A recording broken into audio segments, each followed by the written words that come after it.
Hi everyone, we'll be continuing our Search for Truth Home Bible Studies with Lesson 5, Chart 4. Right, so Lesson 5, Chart 4 follows the lives of the Israelites after their exile. Right, we ended the previous lesson talking about how the Israelites were exiled, right, but God will promise a return, right, for those who were exiled because of His promise to their forefathers. So in this particular chart, we're talking about the restoration of Israel when the people are released back from exile. Right, Judah, right, the southern kingdom, right, the Jews were actually exiled to Babylon, right, for 70 years. So for 70 years, you have basically, people who were born, generations who were born in exile, right, living comfortably, right, in Babylon, right. And after 70 years, God has made it possible for the Jews or the Israelites to return back to Israel, to return back to their promised land, right? As I mentioned, or as mentioned, God has sent His prophets, right, such as Ezekiel and Daniel, to encourage them to say that God will keep His promise, right?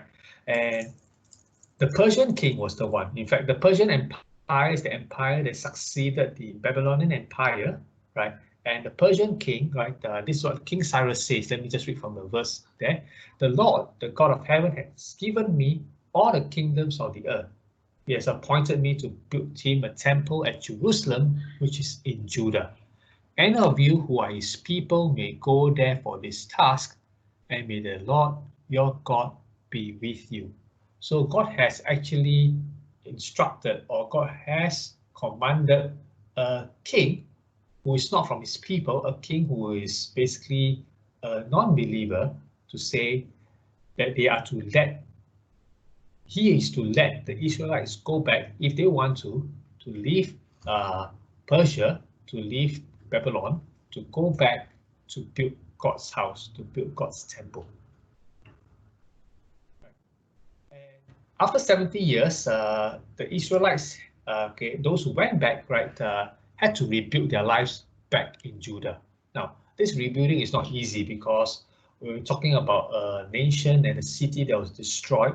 So the Israelites had to rebuild the city walls and to rebuild the temple, right? So this is to give them the protection from the enemies and to allow them to carry on their way of life in terms of worshiping God.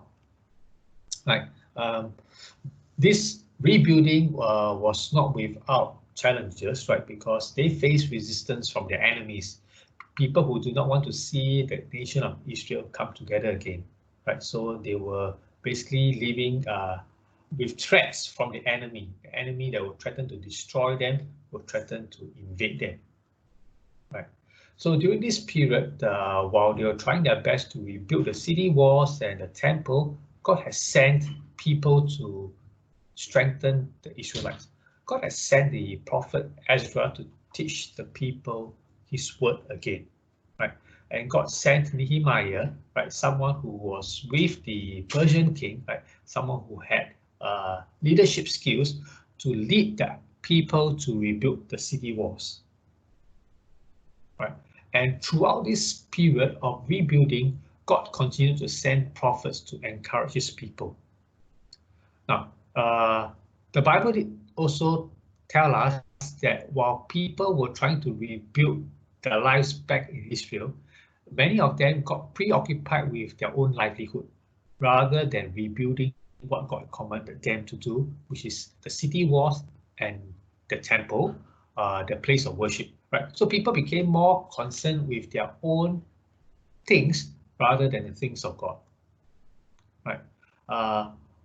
And even there were also others who, after the temple was rebuilt, felt this illusion. They felt that what they see was a shadow of what their ancestors knew, right? So they felt that what they had was a kind of like a poor substitute, and many of them got this illusion with living for God, right? So it was this period of time, under these kind of circumstances, that God continued to send prophets to remind them that despite this imperfection, right, God has not forgotten them. He will one day restore his glory through the nation of Israel. So these are the consistent message that God has used the prophets such as Haggai, Zechariah, and Malachi to bring to his people. Right. And God also used these prophets to remind them that beyond the physical, beyond the temple, beyond their lives, God will also fulfill his promise of a redeemer for mankind, right, through the nation of Israel. Right. So let's look at some key takeaways as we wrap up this lesson. Right. God is a faithful God. Right. God will take care of his people. Right. God has allowed his people to be miraculously allowed to leave captivity, to go back and rebuild their lives, right? God sent resources for his people to rebuild their lives, right? And God protected his people when his people were under threat from the enemies who didn't want their lives to be rebuilt, right? So another key takeaway is this, that even when God's people lose sight of what's important, right? They got distracted, gave up. God is there to remind people to stay focused, and he did so by sending his prophets to encourage them, to strengthen them. Right. So that's all we have for this particular session. Thank you.